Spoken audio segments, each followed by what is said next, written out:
When you think of the European capitals worth visiting, it's always the same names that pop up. Everybody dreams of going to Rome, Paris, Berlin, London. But if there's one city you don't hear talking about a lot, it's the capital of Slovenia called Ljubljana. Till last week we didn't really know what it would look like, so we're curious to explore what could be the hidden gem of European capitals. First thing you notice just walking around here in the main street is how beautifully colored all these buildings are. Yeah. They're all pastel colored, like loads of pink, yellow, green. Super beautiful city.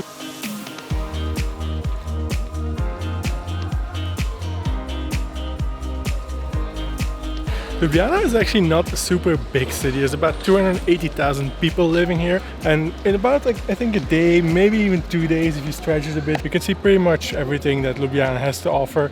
It's very easy just to walk from one place to the other, so you don't have to bother with metros and public transport.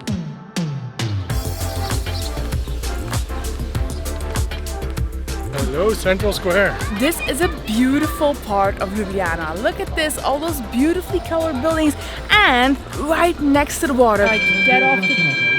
Oh my god. Train on the loose almost ran me over. It's not safe and people don't come here. It's not safe. How cute does this look? Look at this. The Central Square is part of the pedestrian zone in the Ljubljana Old Town, which is completely car-free. The total lack of cars and traffic here, except for plenty of bicycles and electric scooters, gives Ljubljana a very tranquil vibe that is hard to find in other big European cities. So many people here on the square seem to be making a detour for this bit, and I just figured out why that is. Because here they have sprinklers to give you a bit of a break from the relentless sun and heat. Oh my goodness. Oh, that is so incredibly nice. Look here. It is 31 degrees today, so it is super hot out here. In case anyone's wondering why on God's green earth I'm wearing jeans when it's 31 degrees outside. Today is the last day that we have with clean clothes, so this is my last pair of pants that I can wear. Tomorrow, people, is laundry day, or I'm going to melt here in Slovenia. So this bridge connects the Central Square to the castle on the hill over there at the top. But interestingly, Slovenian people didn't think one bridge was enough here. No. The bridge I'm currently on.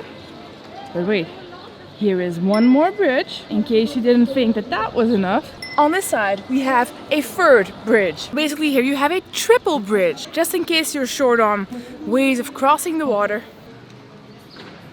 So right in the middle of the city center here in Ljubljana is the Cathedral of St. Nicholas. It's an 18th century Baroque style church, and the decorations are super lavish with loads of gold and loads of paintings. Just look at those paintings on the ceiling. All I can think about when I look at that is that someone actually had to get that up there. Like at those heights, someone probably had to lay flat on their back on some sort of construction for years to paint it up there. It is beautifully preserved, and the best thing about this church, and pretty much any church in summer, is that it's like a natural air conditioning. It's super cool.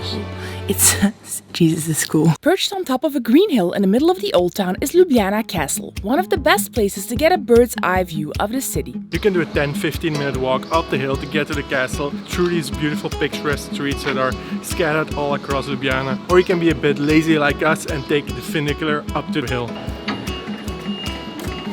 So the funicular costs €4.40. It's just a very short ride, but I think it's a more interesting way than getting up there in this 30-degree weather. Definitely much less sweaty. It's completely made out of glass.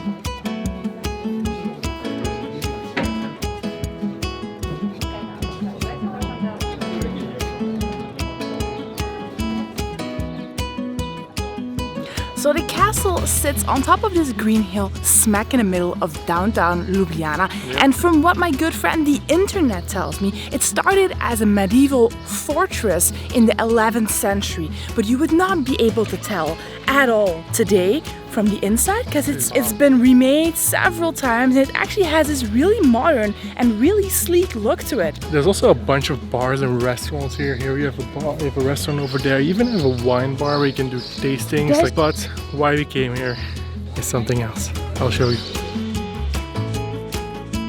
Wow, view is incredible here. You can see all across Ljubljana. You can even see the mountains there in the back. Really, really nice. That's worth the €2 to come here. Really incredible.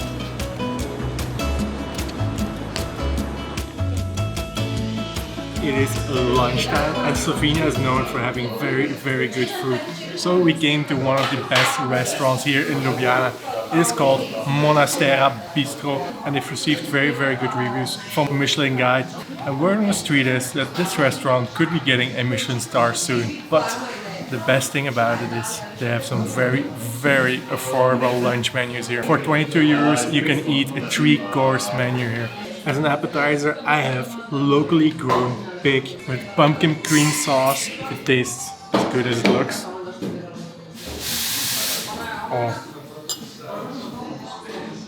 Oh yes. As much as we love street food, we also really love food like this, like the fine dining experience. And we don't really do this very often anymore because of money. But today is actually a very special day because today marks 2 weeks, 14 days since we got our second dose of the Pfizer COVID vaccine. That means we are now fully protected, fully vaccinated, and that calls for a little celebration, for a little treat. And it also means that after Slovenia, because Slovenia is going to be a short stop on our trip, we are going to go to a destination that is going to let us in without PCR testing or anything like that because we're vaccinated.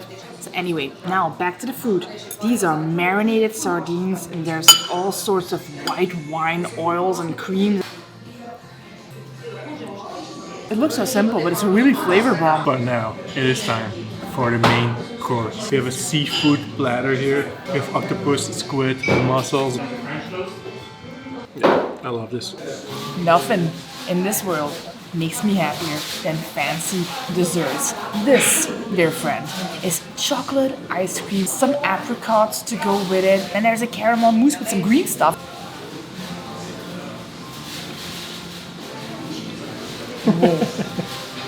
That's probably the best chocolate ice cream I've ever had.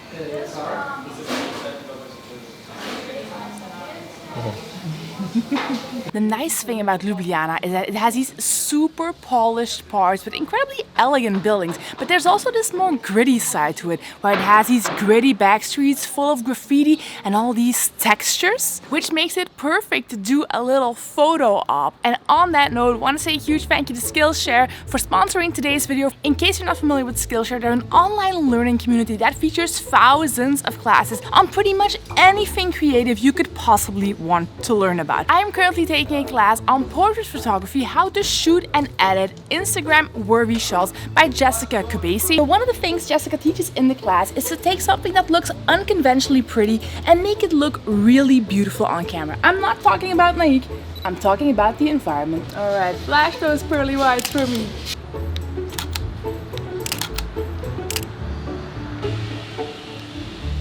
Nice and natural. Be your normal, charming self. That's it. Beautiful.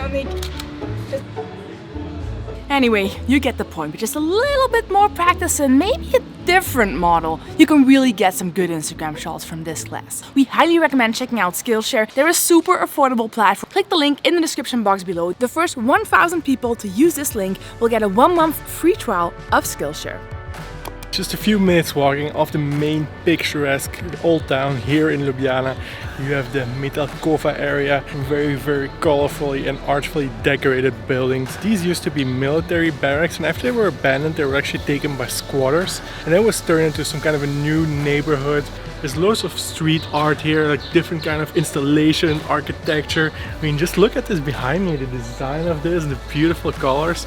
It is really, really cool and really something very different from the old town where we just were, just a 5-minute walk away.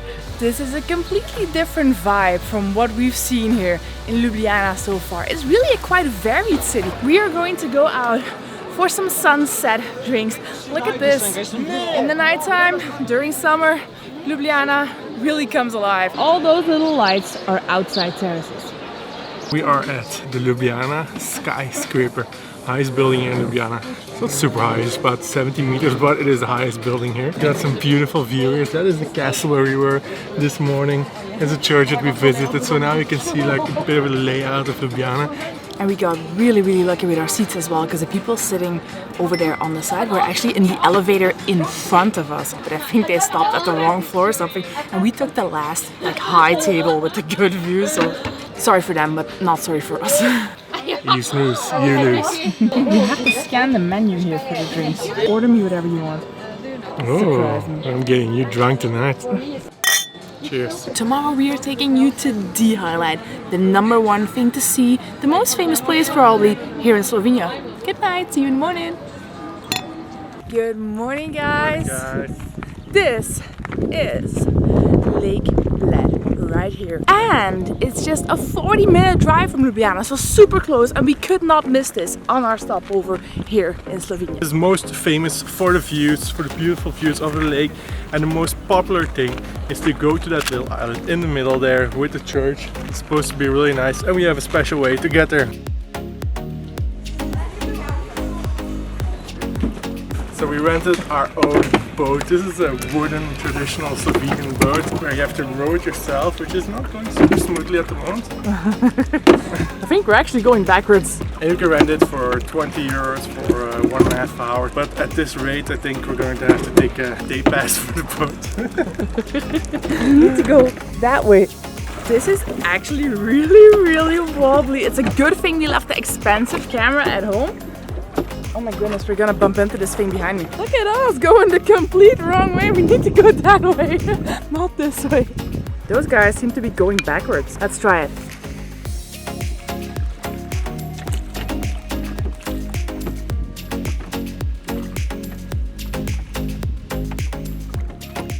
It's nice because you get a free workout with it. That's so cool.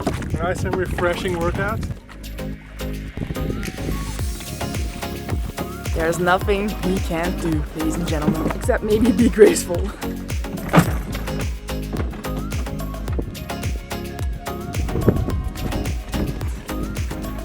So Bled Island is a tiny tear-shaped island in the middle of the lake. And the main thing to see here is to visit the church that you see in pretty much every picture ever taken of Lake Bled. This one, right behind me. There's 99 steps up to the church here, so it's a bit of a hike. And there's actually a tradition that when you get married, you come here and the groom carries up the bride the 99 steps. It's supposed to bring good luck and bring good fortune for the marriage. Unfortunately, we're not married.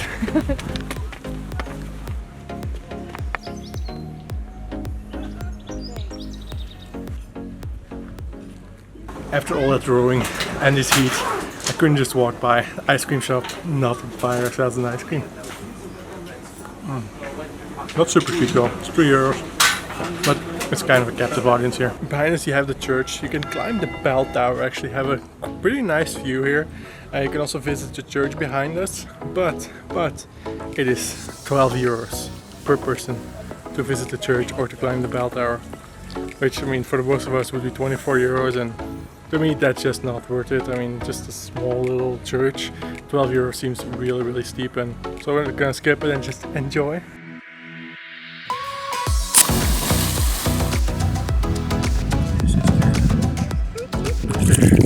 Days of sweating, marinating my sweat. It's even a little bit cold actually. So in our next video, we are heading to a new country. We will see you in the next video. Please don't forget about the Skillshare offer. First 1,000 subscribers, so click the link in the description box below. Get a free trial of Skillshare's premium membership, and we will see you in the next one. Bye bye.